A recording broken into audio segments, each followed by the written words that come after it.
And today I'm really excited to introduce our panelists and guests. So I'll first introduce Paddy. So Paddy is a co-founder and CEO of Multipl. It is basically a spend investing app, which is a really new category for most of us. And you guys should definitely check it out. And it's more focused on investing for your lifestyle spends. A lot of us save to spend it somewhere, right? So Paddy, in fact, is building a tool or a platform which kind of allows you to invest for things that you're going to buy instead of doing the traditional investing where you're not sure that, okay, can I buy it or not? You invest it into something, and this is my personal experience. I invest it for something else, and I buy something else. So I think that's a really interesting platform that Paddy is building. And prior to Multipl, Paddy founded an enterprise software company which got acquired by Cisco. So he's been two-time founder now. This is three-time founder. Yeah. And also on the other side of the table, we have Saket, who's the lead and heading the marketplaces at Flipkart. And he's been associated with Flipkart for what, good Almost 8 years. 8 years now. And prior to that, I think you were with Blackbuck. I worked at Blackbird for 1 year. Yeah. So that's Saket. So Saket and Paddy, thanks for joining me in. And without wasting any more time, I'll probably just quickly jump into the topic that we are going to discuss, which will be primarily around marketplace dynamics, right? Since most of us out here are in D2C space, and marketplace is like the go-to way of selling things or reaching the customers, right? So I would like to understand from both of you all, like since Paddy, you work very closely with a lot of D2C brands and very digital native brands, and Saket, you are leading marketplaces. What do you see the current marketplace trends like, right? In past couple of years, we have seen now earlier, like Abdullah was mentioning, ONDC, right? ONDC was more or less a thought which is an afterthought that came when e-commerce boom happened, right? So what are those trends that you guys are seeing in the past couple of years? Probably to start with, Saket, if you can start, then probably Paddy can add on to this. Yeah. Sure. So, just to quickly tell you what I do at Marketplace. So, I lead the entire selection team for mobiles, large electronics, and furniture. So, whatever you're not able to find on Flipkart, that is my responsibility to go and get the right set of vendors or get the right set of marketplace sellers to latch on to those listings and start selling. So, that is one vertical that I lead. And the other vertical that I lead is the large appliances. So AC, fridge, washing machine is something that I lead end to end on the marketplace. Um, I have also been working on a very cool project in Flipkart that was known as Brands on Marketplace (BMP). Right. So over the last 6 months, I think I have studied a lot of data on what is working on for these brands on the platform. Something that I really saw and was amazed to see that in the 0 to 200 ASP category, right? Uh, the widely distributed brands, which are the PNGs, right? They have not been able to crack the marketplace in the 0 to 200. But in that same segment, the D2Cs have disrupted that market. The kind of growth that I saw in the 0 to 200, I was amazed to see that some bigger players in the 0 to 200 they cannot leave a mark, but D2Cs are killing it in that particular price segment. And as in when I was going above in the price range, I was seeing the D2C share of business was declining, right? And WDs were picking up, which is widely distributed, right? In the 1000 ASP and above segment, we had the lowest share of D2C play. So I think that is one area where D2C can really make a mark. I think that's the genuine behavior of a customer also, right? When you go to a platform, you feel that if I'm buying a high price product, it should come from a genuine, well-known, widely distributed brand. I may not be able to trust a D2C in that segment. So I think that's the quotient that people have in their mind. That is something that needs to change. And as and when these D2C brands start becoming a bigger brand, widely distributed, I think that is when they will start seeing higher growth in that particular price segment. But that is one of the thing that I wanted to share. A thing that I saw, that 0 to 200, amazing work, I think, over the last couple of years, that especially in the books and general merchandise category, the share was the highest of growth. Lifestyle is where D2C is still struggling. By lifestyle, I mean, I think there's still a lot of scope of, the new age brands coming into this space. Widely distributed is still very high in the lifestyle segment. D2C has still a lot of scope in that particular area. So these are the couple of things that I could share on the dynamics. Yeah. Paddy, any thoughts? Cool. Thanks for having me here, first up. At Multipl, the angle to D2C. So we are Sai introduced, we are a platform which helps you to invest for your spends, or what we call a spend vest.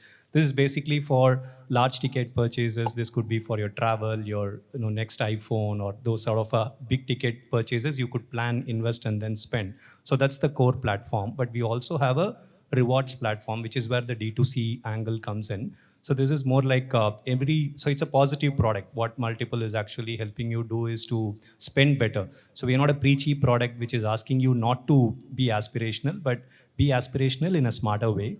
And that's the core of it. And for the positive behavior, we give our own in-app currency called embeds, which you can use for transacting on the D2C brands. So that is the rewards platform that we have, which is the connect to D2C.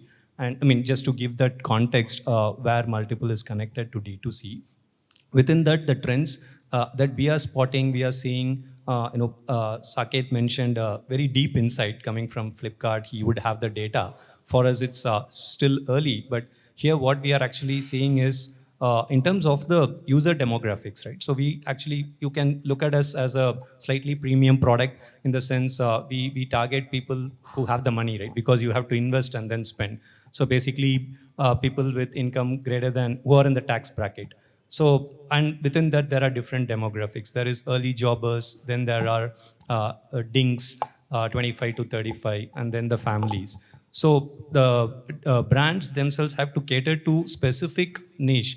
Within these demographics, how do you relate to this? So that becomes very critical. For an early jobber, if you are actually spending a lot of money, and if you are let's say a product for moms, and you are actually pitching this to early jobbers, then that's a wasted time and money. So that becomes very crucial to identify, is this the right target for us? Is this within the marketplace itself, are you reaching the right set of audiences with the right product? That becomes crucial, and that's sort of a data point collection I'm seeing with a lot of these successful brands are getting that insight, talking to the marketplaces, getting this information back, and then pitching their products accordingly. So that sort of a trend that is evolving. The successful ones, the better ones are actually doing this, and I'm sure this is something that gets picked up by all the brands so that they get the right set of visibility. Right. So, like you were rightly mentioning, right, with regards to placement of the brand. And Saket, I think I would start with you. And even in our earlier conversations, we were discussing how it is very challenging to place a brand or position it within the marketplace. So, how do you think any brand can navigate this whole challenge of again, it's not just about placing, but again, another thing which I'm hearing from you guys is the premium price segment, right? Again, the pricing strategy has to be in line with that. Otherwise, positioning that brand wouldn't really help. So, how do you see marketplaces could actually add an advantage to a D2C brand or any brand, right? And how can brands leverage this being on the marketplace? So, if you can share some insight on that, yeah. See, first of all, to position yourself, right, so that a lot of people are able to understand you as a brand. What do you want to sell? What is your product like? I think there's a lot of money which is involved, right, to create your own website, to do social media marketing, performance marketing, have those kind of influencers in place just to ensure that people know about your product. So I think a lot of brands who start small, who have a lot of power in their product, it's not sure that you will have a lot of money to pump in the first couple of months. And I think that is when you take help from a marketplace which is well known, who has a great pin code penetration, right? For example, Amazon, Flipkart. These are kind of marketplaces where you list your products first, understand what kind of consumers are buying your product, what kind of reviews or ratings your products are getting, to work on your product, right? Is your packaging correct or not? You talk to your key account managers, understand what is working out, what is not, what kind of audiences are sharing what kind of feedback for your product. So I think the initial traction for your brand is something that marketplace gives you, which will take a lot of time for you to understand if you launch your own website and start selling. I think that is something that you should do in parallel, but for sure the initial boost or kickoff sales is something that you definitely get from marketplace. In fact, we have a team called Next Gen Brands Okay. in the D2C team.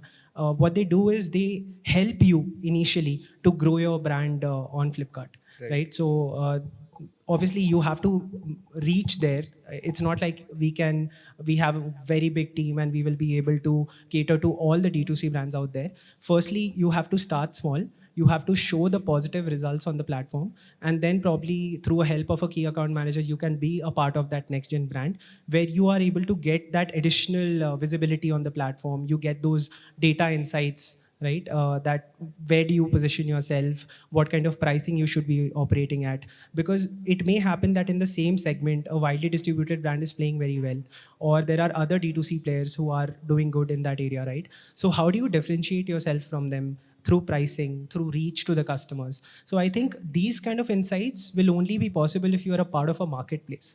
If you are running solo through your own website or performance marketing, it's not like you can't get there, but you'll get there through a lot of hardships, failure, and loss of money as well. So I think these are the pointers through which a marketplace can help you in your journey to successfully be a good Right. starter. So from what I'm hearing from you is it's one of the best decisions or one of the best approaches that a early stage brand, let's say D2C or any brand, is that they use the marketplace strategy Right. rather than trying to build their own I'll just give you an website example. and all I'll of just these give you an things. example Yeah. as a consumer, right? Yeah. I was sick and tired of using the same kind of toothpaste, right? Like Correct. Yeah. that's a very a product which is found in every home, Correct. right? And toothpastes have not changed the taste or the packaging since years.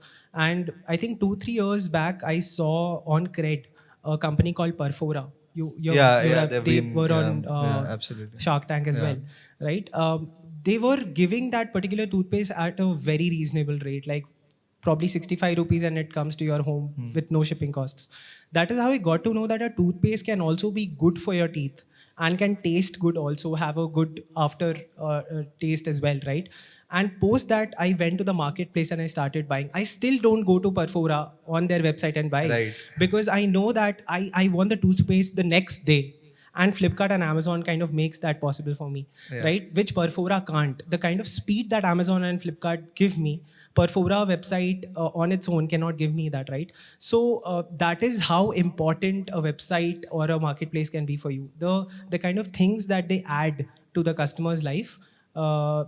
You may have a website of your own, but you may not be able to kind of deliver those kind of CVP metrics which the Right. bigger marketplaces can. Right. Also, Paddy, since you guys are working with a couple of D2C brands and digital first brands, right?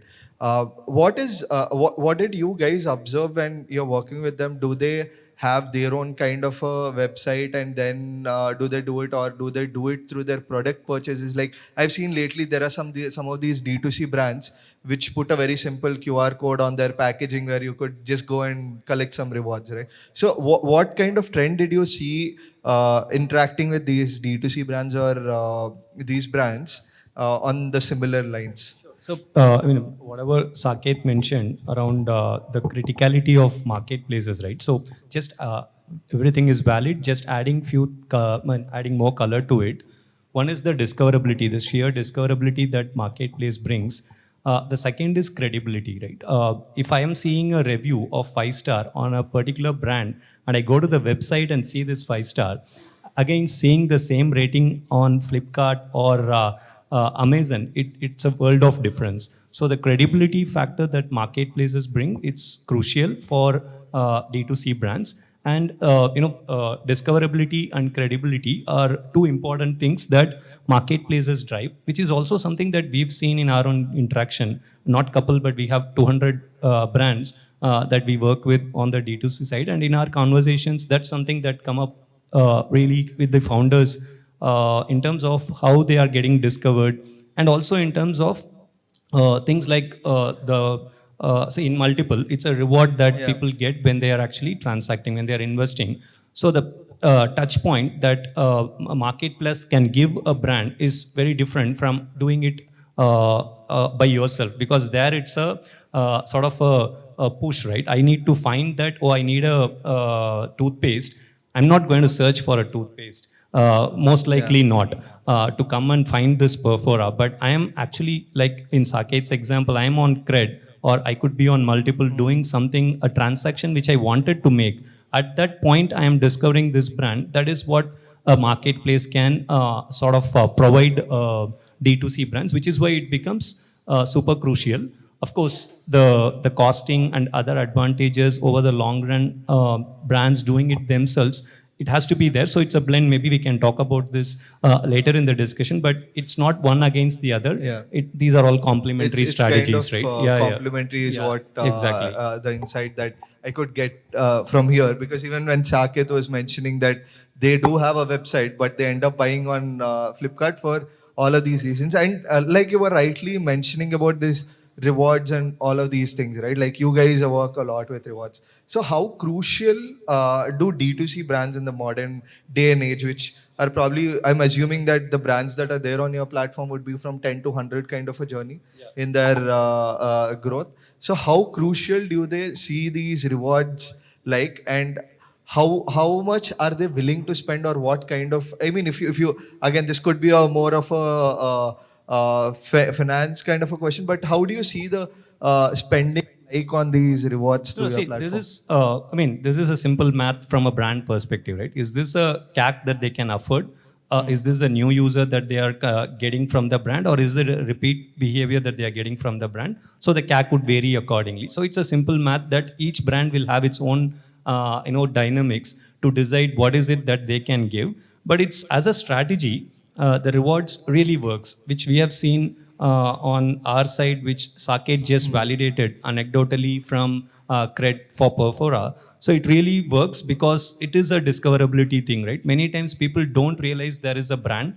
Many times they don't realize they need that brand. So when you're actually integrating this as part of loyalty or rewards, that is when brands get discovered and brands get that attention from the right set of consumers. And that's where the right set also makes it important, which is what I was making as my first point. You need to know who are these audiences in these marketplaces, especially the niche marketplaces like Multipl or Cred for D2C brands against a generic marketplace like Flipkart or Amazon could be very different. In a niche marketplace, you need to segment and then identify the right audience. Then the rewards really works because it helps in discoverability. But Yeah. the CAC itself is something that it is up to the brands to identify what the dynamics are going Yeah, to be. like I mean, I can completely resonate with the whole credit example and Multipl example that you guys were touching upon.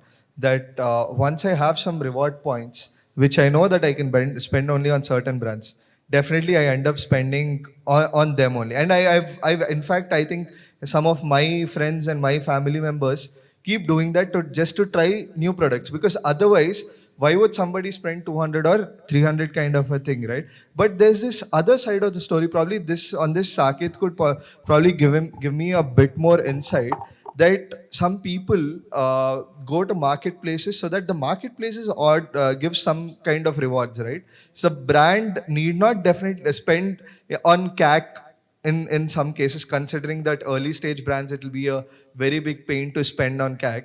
So how could marketplaces play a huge role, and how are they playing a role from your learnings from Flipkart, again looking at marketplace? Do you see that if the rewards are higher, their spending is higher, or the offerings are higher, then the brand uptake is higher. Do you see something like that So happening? definitely, I'll take two things. I'll touch base on two things here. From a category perspective, right? Like every category, when they are planning their month, they ensure that they are supporting the right products on the platform.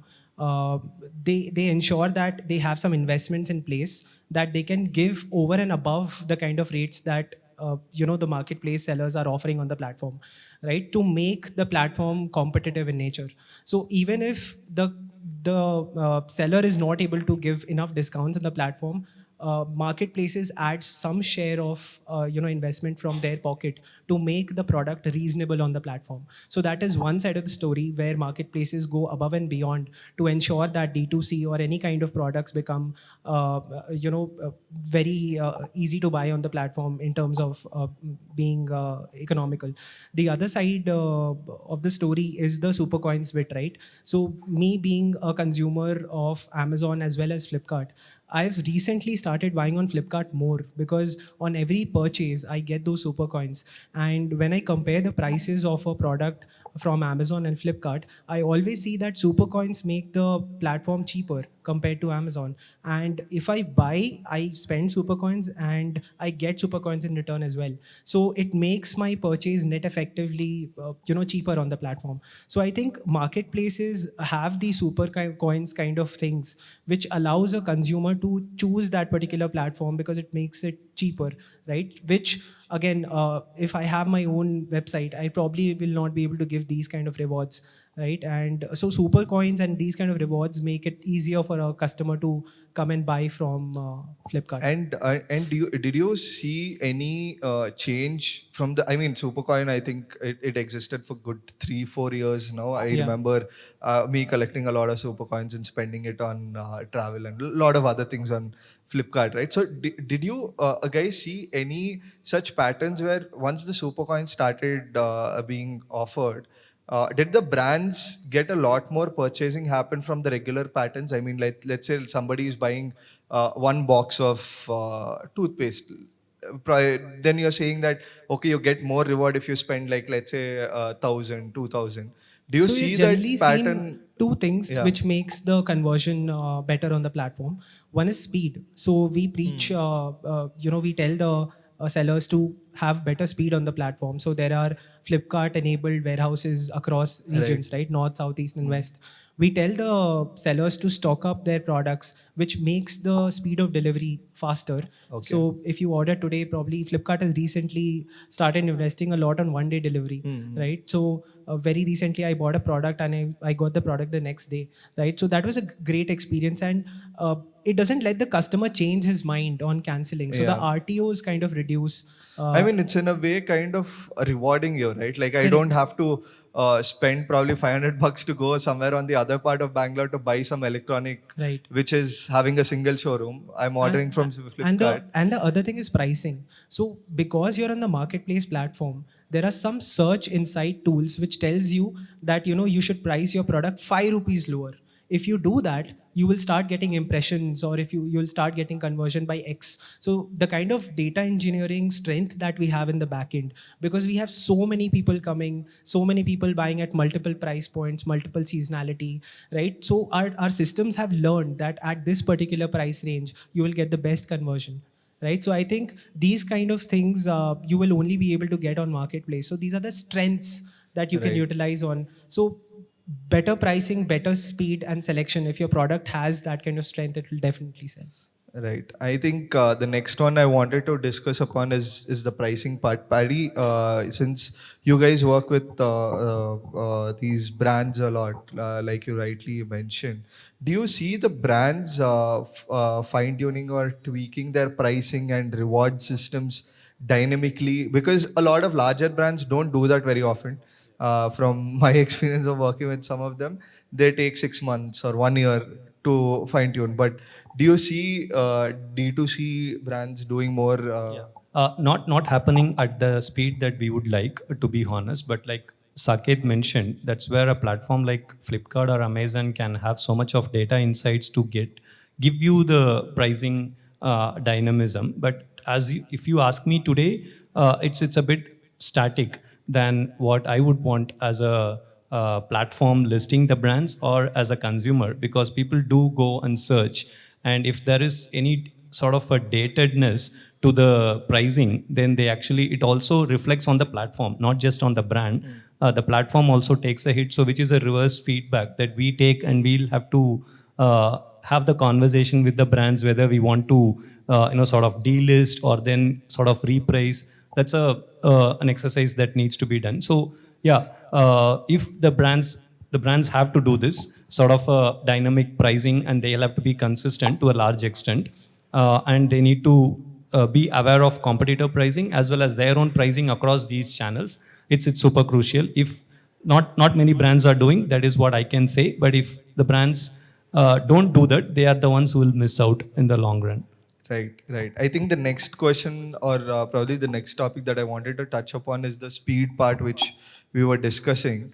Uh, do you think that, or did you see any patterns as such where early brands which are offering at a higher speed against an established brand which is offering their product at lower speed? Do you see that that is an advantage which can be piggybacked upon or leveraged by early stage brands where probably the customer ends up choosing? Did you see those kind of patterns in marketplace at Flipkart recently or any time? Would that be a case of an advantage? We did actually.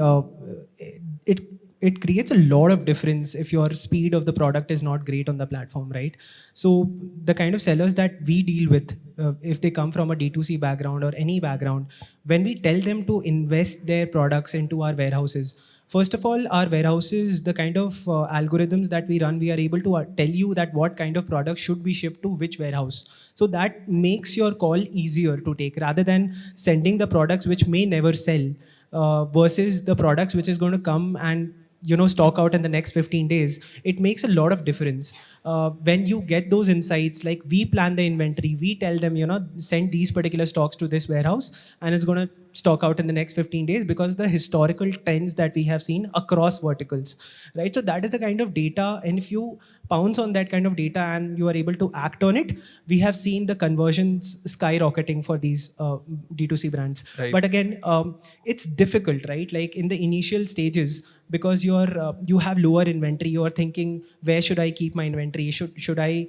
have it only in one place, or should I my inventory may not get stuck, right? So there is where recall facilities are also in place, where with a click of a button you can just recall all your inventory back. But the chances of that happening is very low. Why? Because our algorithms are designed in a way which tells you what kind of inventory you should send at first. We'll tell you to send like 3-4 products initially with 4-5 quantity items, and then as and when the system learns, right, it gives you more quantities as a prediction. So what you're, from what I'm hearing from you, you are saying that the early stage brands should be very mindful in terms of the breadth at which they are going Correct. within the marketplace. Like if they have Also the depth, yeah, right? Like, even if you are sending everything, you should not be like sending all of it, all the dispatch in one go. And obviously the platforms will also not allow you to do that. So Okay. Flipkart or Amazon, I'm sure they would be working at a very tight inventory space where they Right. want to maximize on the floor capacity, right? So they would not go ahead and tell a new brand to send a width of products with a depth of quantity, right? They will always tell you to send the top selling SKUs which are selling on the marketplace first. So that's the reason why enabling all your selection in the marketplace, it becomes very important, because the system learns, Right. right? For example, if you have 50 SKUs, and out of 50, probably 20 are selling, and out of 20, 10 are selling at a very rapid rate. So our system will first tell you to send 5 out of that 10, right? And then probably after that, it's going to be learning and Right. telling you to send more. So Right.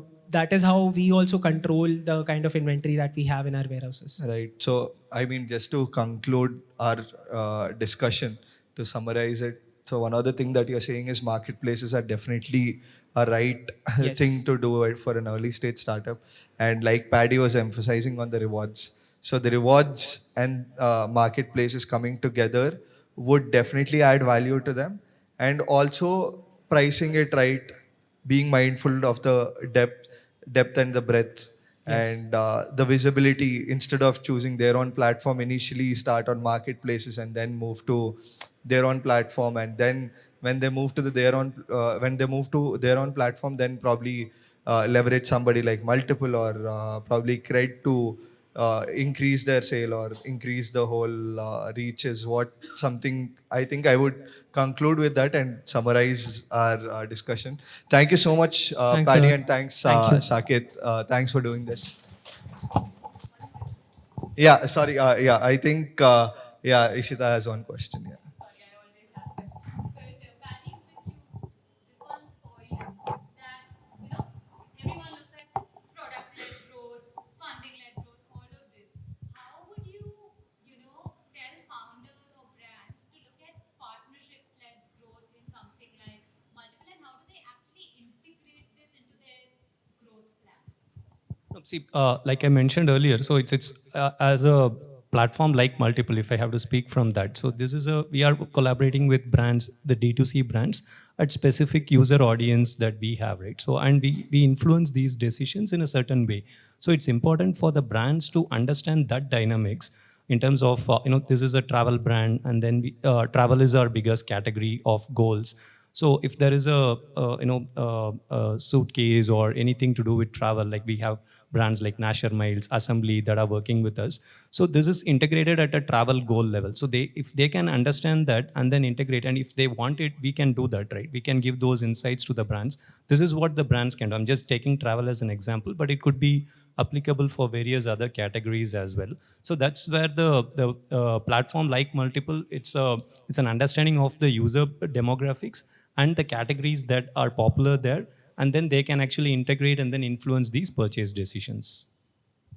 I think rest of the questions, Paddy and Saket will be around. We are getting late for the next panel, and it's a super kicked up panel. We have quite experienced folks coming in and giving a lot of their learnings around the brands and D2C. So I'll just probably and let me just give goodie bags to yeah, Paddy and Saket. Thank you everyone.